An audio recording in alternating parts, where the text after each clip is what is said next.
Good morning, dear knight. Your face is certainly a gentle sight to see. Have you been watching over me again?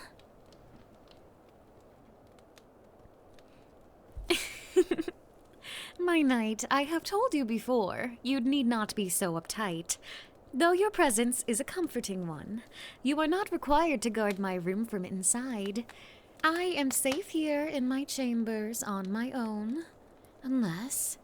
Were you so enchanted by my sleeping face you could not leave my side? Your face is such a bright shade of red, so it really is true. How shameful! A man of my father's esteemed royal army and a commoner falling for the sole heir to his throne. I wonder what he would think of that. Worry not, good knight, I only jest. Though I would be honored to marry a man so noble and handsome as you. I am sure you have young maidens falling at your feet, worshipping the very ground upon which you walk, given your incredible beauty. Try as you might to deny it, I've heard my young servants gossip about you while they bathe me. I'm sure not a single lady who gazes upon you can escape being completely enthralled by you. And your status as a knight certainly does not betray you either. Being one so proficient in wielding a sword, I am sure you are just as practiced in sheathing it as well.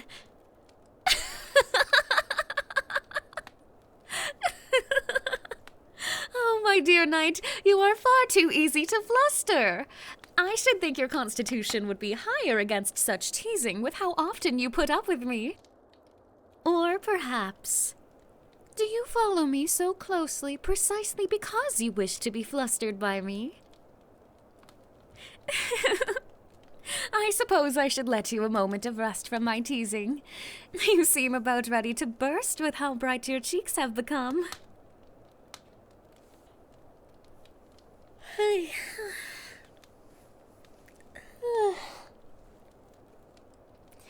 Dear knight, now that my eyes have adjusted, you look rather... My knight, your eyes have such dark circles around them. Heavens, you look as though you haven't slept in days. Did you not rest at all last night while watching me? Again. Unbelievable. I can't believe I need to remind you to sleep. Something as natural as breathing has somehow become not more than a chore to you. Well, that's it then.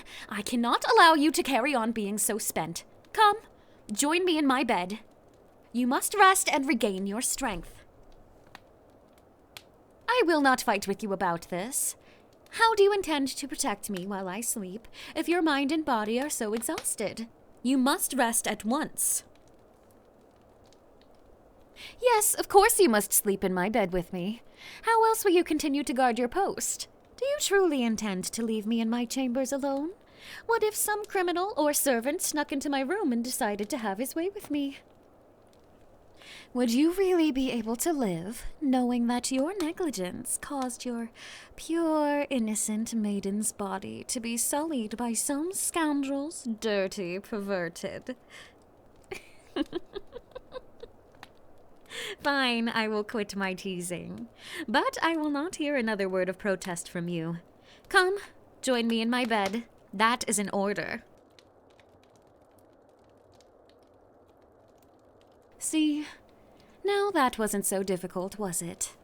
Now come, allow me to lay my head on your breast.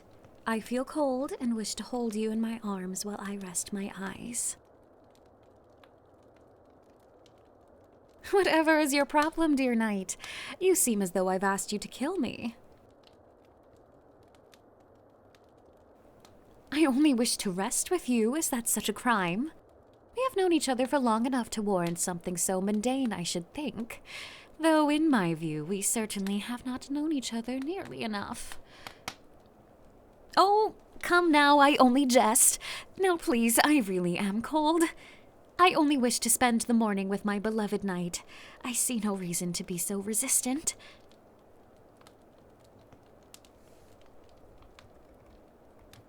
Again, such protest! Is the idea of holding me so repulsive to you?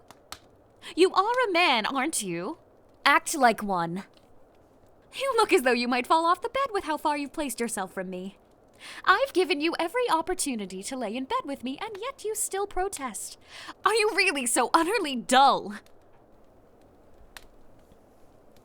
No, wait. I'm sorry. I've been too harsh. Please, stay with me.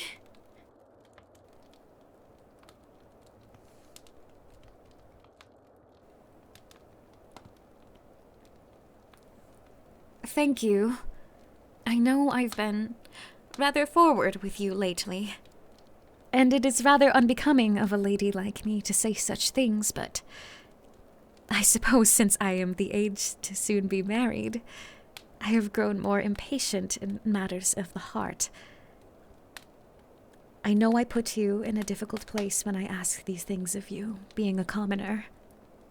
Even now, if the king were to find you laying with me in bed, he would surely have you put to death or exiled, but ever since you were assigned as my personal guard, I've been completely smitten with you.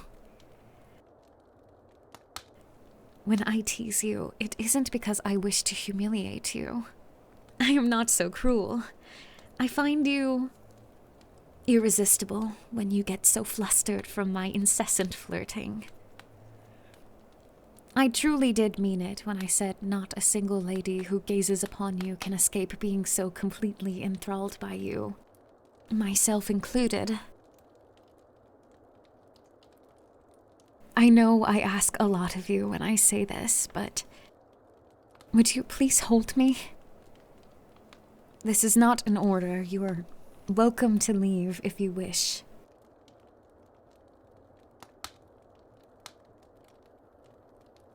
Thank you. You feel so warm against my body.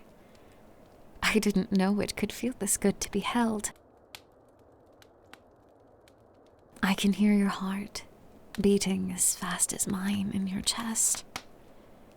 It's oddly comforting, and your face is so close to mine. Your eyes are beautiful. The morning light makes them shine like precious stones.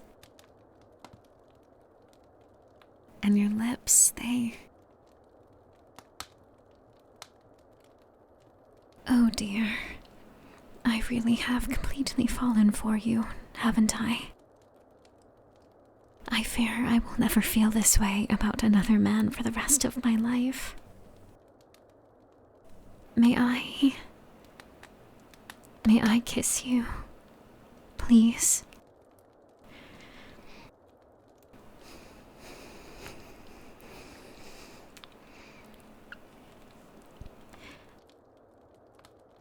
Thank you.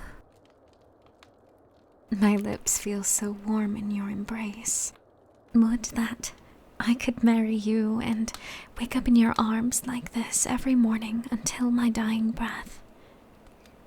It would be like heaven.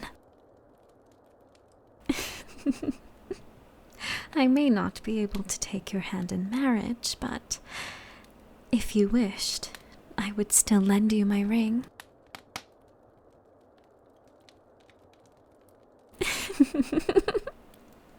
Oh, I am too cruel to you, aren't I? I apologize, my knight. I shall let you rest. But before you do,